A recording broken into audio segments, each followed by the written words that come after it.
Change the position of the object. अगर कोई object मान लो रेस्ट में है तो हम उसकी पोजीशन को चेंज कर सकते हैं। अगर कोई मोशन में है तो हम उसकी पोजीशन को भी चेंज कर सकते हैं by applying a unbalanced force. और सेकंड लॉ क्या कहता है कि किसी भी ऑब्जेक्ट के ऊपर फोर्स का कितना इम्पैक्ट रहेगा वो किसका कॉम्बिनेशन होता है, मास इनटू एक्सेलरेशन का। किसका रहेगा, मास इनटू एक्सेलरेशन। हमने पढ़ा था F = m × a, ये सेकंड लॉ में पढ़ा था हमने। आज हम पढ़ेंगे थर्ड लॉ ऑफ मोशन। आपने अपनी डेली लाइफ में भी देखा होगा कि मान लो अगर कोई दो ऑब्जेक्ट है और आपस में टकरा जाए, क्या है, टकरा जाए, तो एक ऑब्जेक्ट मान लो दो बच्चे भाग रहे हैं, क्या भाग रहे हैं, आपस में उनकी टक्कर हो जाए, क्या सिर्फ एक ही बच्चे को चोट लगेगी या एक ही बच्चे को धक्का लगेगा, दूसरे को भी लगेगा, दोनों को लगेगा ना। इसका मतलब क्या है कि दोनों ऑब्जेक्ट एक दूसरे पर फोर्स अप्लाई करते हैं। मान लो ये ऑब्जेक्ट है, इसके ऊपर हमने एक क्या लगाया, फोर्स, ठीक है, और ये भी क्या है, दूसरा ऑब्जेक्ट है, ये क्या है, दूसरा ऑब्जेक्ट। तो अगर ये ऑब्जेक्ट इसके ऊपर फोर्स लगा रहा है तो ये दूसरा ऑब्जेक्ट भी इसके ऊपर क्या लगाएगा, फोर्स। समझ में आ गया। तो दो फोर्स काम करते हैं, दोनों का मैग्नीट्यूड क्या होता है, इक्वल। क्या होता है, इक्वल, पर डायरेक्शन क्या होती है, अपोजिट। डायरेक्शन क्या होती है, अपोजिट। अब जैसे मैं मान लो मैं वॉक कर रही हूँ, ठीक है, तो मैं क्या वॉक कैसे कर रही हूँ, मैं अपने पैरों से अर्थ को पीछे धकेल रही हूँ, फर्श को, और फर्श मुझे क्या है, आगे मूव करने में हेल्प कर रहा है। ये है आपका third law of motion. Third law of motion. तो थर्ड लॉ ऑफ मोशन क्या कहता है कि मान लो जिस पर हम फोर्स लगाते हैं, क्या लगाते हैं, फोर्स, उसको हम क्या बोलेंगे, एक्शन।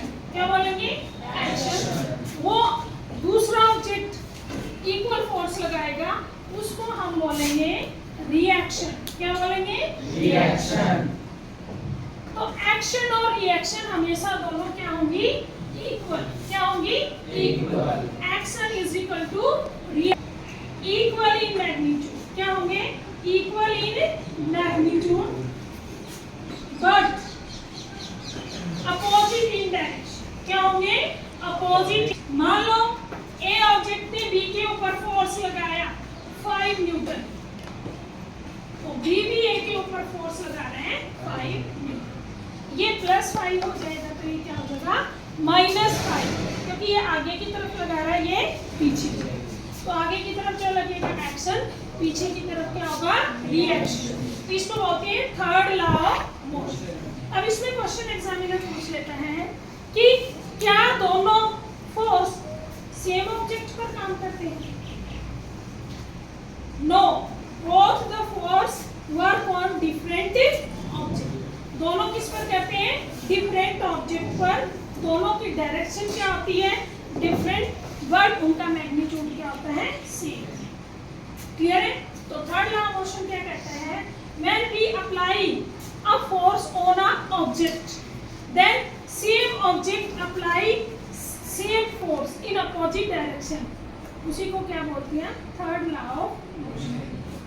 अगर हम किसी एक ऑब्जेक्ट पर फोर्स लगाएं तो वो ऑब्जेक्ट भी दूसरे ऑब्जेक्ट पर इंस्टेंटेनियसली, मतलब फटाफट उसी टाइम फोर्स लगाएगा जिसकी डायरेक्शन क्या होगी, अपोजिट, मैग्नीट्यूड क्या होगा, सेम।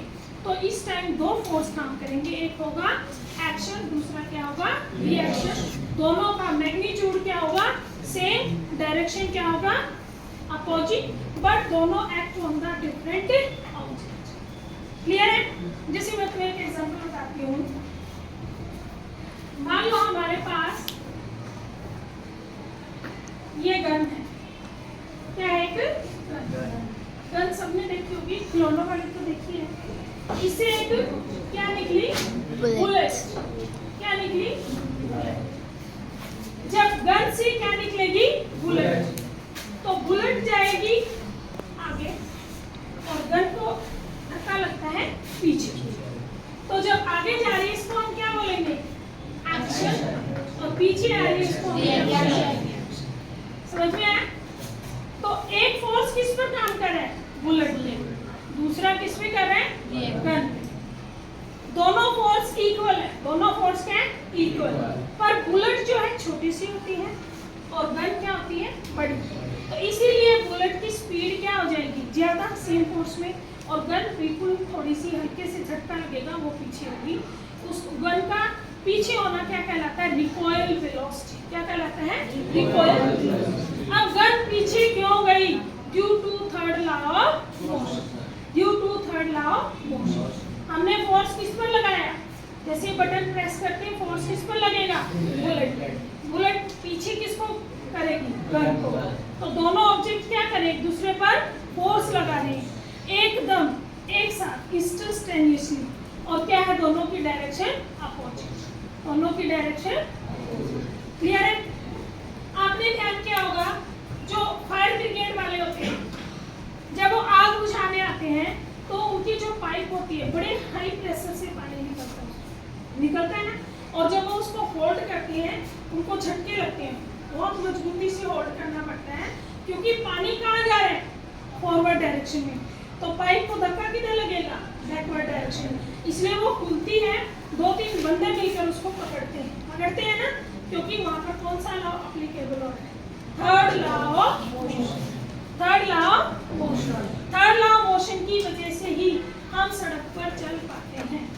ठीक है, हम आगे कौन बदलता है हमें, अर्थ, और हम अर्थ को क्या करते हैं, पीछे। एक एक्शन, दूसरा क्या होगा, रिएक्शन। क्लियर है? आपने भी देखा होगा जब दो प्लेयर है, जैसे फुटबॉल प्लेयर हैं या जब भी खेलते हैं तो आपस में वो टकरा जाते हैं ना, तो दोनों दूर दूर गिरते हैं, है ना। उसमें भी क्यों, क्योंकि दोनों एक दूसरे पर फोर्स लगा। या फास्ट मूविंग बॉल है, उसको हम एकदम रोक लें तो उस पर भी हमें चोट लगती है, हर्ट होती है ना। क्यों, क्योंकि बॉल हमारे ऊपर क्या लगा रही है, फोर्स, और हमारी बॉडी भी बॉल के ऊपर क्या लगा रही है, फोर्स। इसको हम बोलते हैं एक्शन एंड रिएक्शन। क्लियर है? और एग्जांपल इनके बहुत सारे हैं। बॉल, हम बोटिंग करने जाते हैं, जैसे ही हम बोट से उतरते हैं, जंप करते हैं, ठीक है, तो हम आगे की तरफ मूव करते हैं, उतना ही बोट पीछे चली जाती है ना। अगर नहीं जाती तो फिर बोट को बांध के क्यों रखते हैं, यही रीजन है। अगर वो बोट के बोट को रस्सी से नहीं बांधेंगे तो बोट कहाँ चली जाएगी, पीछे, according to Newton third law of motion. Clear है? ये था आपका Newton third law of motion. Action and reaction both are equal in magnitude but opposite in direction. ठीक है, कल हम इसकी